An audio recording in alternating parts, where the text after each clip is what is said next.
Hey everyone, hope you're all doing well.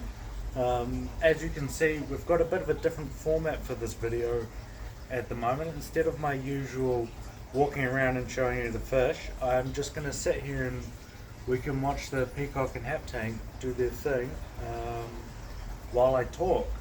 The basic idea for this is just I thought a bit of variety might be cool, and I thought it looks kind of cool.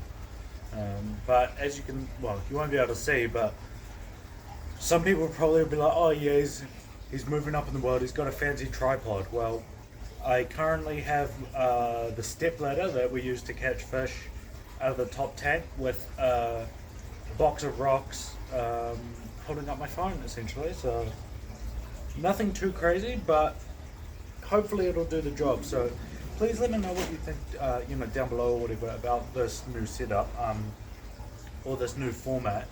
I mean, it doesn't have to be one that we do like every time, but I thought, maybe we'll try something different. And obviously I could move the chair around and sit in front of different tanks and stuff, but I thought it'd be something a little bit different, a bit more fun, while we discuss what I was wanting to discuss. And I mean, as a professional YouTuber, that gives me the perfect segue into what we were going to discuss. So the thing that I quite wanted to talk about today is something that we run into a lot, and I've been actually thinking about it a lot, not necessarily just in relation to like the shop and like talking to you guys, but just like in general. And that is I don't know if we talk about it enough, but the fact that there's no hard and fast answers when it comes to fish keeping. And I know that's probably not going to make a lot of sense to you guys, but it's something I've really sort of come to realize is that there isn't really a lot of, there is no hard and fast answers for most things. So like things like that can be like tank size or like compatibility or like that kind of thing. I just in general, I don't think there is really any hard and fast answers. Today I was seeing someone recommending the Chindongo demisoni, which is like these little bluefish with like black light stripes. Like you can look them up if you like, and they're like an African cichlid and they're quite aggressive. And I saw someone recommending those for a community tank, which is I don't think it's a good idea. Sort of the consensus is not a good isn't a good idea, but a lot of people say that they've had success in doing that. So it's like one of those ones where it's like it worked for me, but it's not going to work for everyone. So I think that it's quite an interesting sort of point to consider that some people get away with more than others, and there's no sort of rhyme or reason for it. But in saying that, I think there is some hard and fast answers. Like so I mentioned tank size. Like if we take tank size for an Oscar, for example, as what is the minimum tank size for an Oscar? Most places you see, like on the internet and such, will say like a US 75 gallon tank, which would be like 120 centimeters by 45 centimeters by 45 centimeters.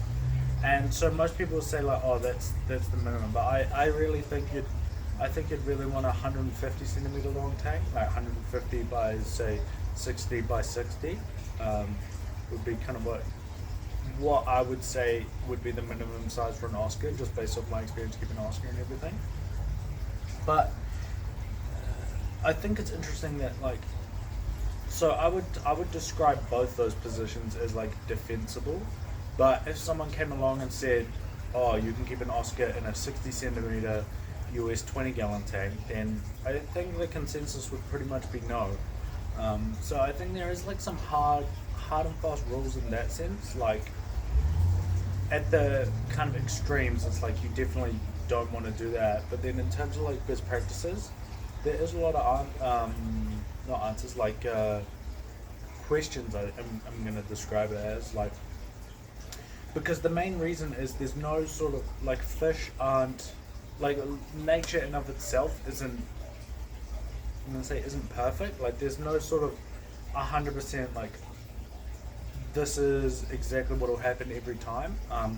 It happens a lot of time with compatibility. It's like, okay, if I put this fish in my tank, if I put this gourami in my tank, is everything going to remain peaceful? And it's like, I'm going to say it most likely is, but sometimes, I don't know if you guys have had it, but sometimes you just get a fish with a screw loose, and it's supposed to be like honey gourami is supposed to be real calm, real peaceful, but it might just be an absolute terror, and just hate everyone, hate everything, and just want to fight. And then you get, I had it in this tank. I had a blue dolphin that was probably one of the biggest fish in the tank. It's supposed to be able to hold its own, be happy as, and it just like, it probably could have, like if it had wanted to defend itself, it could have. It was big enough, it was bad enough, but just didn't want to. Like, just didn't want to stand up for itself. Just didn't want to fight. Just didn't want to kind of tell the other fish to leave it alone. So it just kept getting beaten up, and it's just like sometimes there's just those things, and it's like the same with anything, same with plants, same with filtration. Like there's too much sort of nature involved for it to be able to deal with these exact guarantees, or this like there's no hard and fast answers, I guess. And so I think that makes it challenging when it comes to fish keeping, because we sort of need that. I'm gonna say like when you're a beginner, you kind of need that reassurance that what you're doing is right.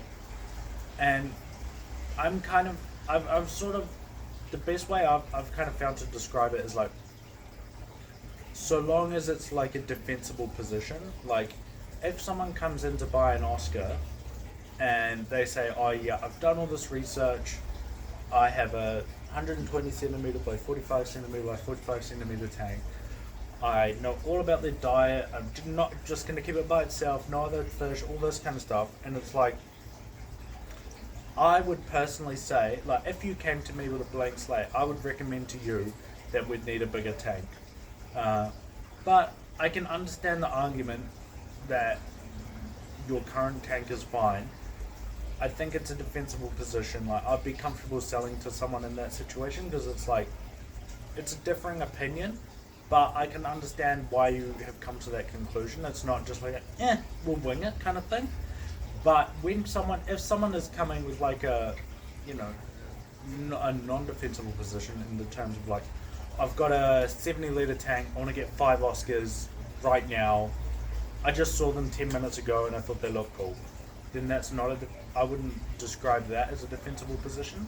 So I think that's something that maybe we need to talk about more, is like, I mean, it's the world we live in, isn't it? Like, kind of, in terms of our politics and that, like, not wanting to even, like, discuss it, or, like, no one's going to change their minds in that.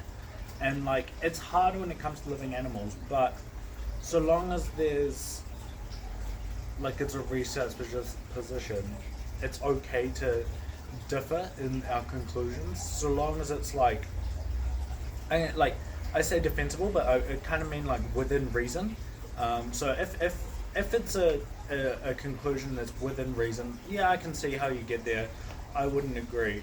It's still, I'm gonna, like, okay. So that's kind of what I've been working off and what I've been thinking. But it is quite hard. I mean, you go online and it's like, no, you definitely need a 5-gallon, 20-litre tank for a betta. No, if you keep it in less than 40 litres, 10 gallons, you're an animal abuser and stuff. And it's like, it's a bit of a toxic kind of discourse where it can cause damage to the hobby, and I don't want to see that. So I don't know exactly what to make of it, but as long as we're sort of doing our best and, like, within the bounds of making sense, I think that's kind of all we really can hope for, because there's no hard answers. Like, there's no objective measure to say yes. Well, at least, I mean, I don't know, maybe technology one day will make us make it, but, like, there's no objective measure currently for, like, yes, this is exactly the tank size you need, this is the minimum. If you can go a bit more, you can go a bit less, but, like, that doesn't exist. So long as people are sort of within the realms of reasonableness, and, like, so long as it's like, yeah, I disagree but I can see, then I think that's okay. I think the hobby should be about bringing people together, and even if we disagree, sort of like discussing like why do we think that is important. So I used the example of the Oscar before. Like the Oscars are, I find a lot of times the people, well, not the people, but like the people sounds bad, I guess, but like hobbyists who say, oh yeah, you need that 75-gallon tank for an Oscar. Sort of never kept an Oscar, never even really like had any experience with Oscars, but it's kind of just parroting what you know someone on YouTube said, or like an article I read once or whatever. So that's a little bit different to like if you've been keeping them for a long time and it's like, yeah, I don't think, I think they need more space, or I don't think they are as aggressive as people say, or whatever.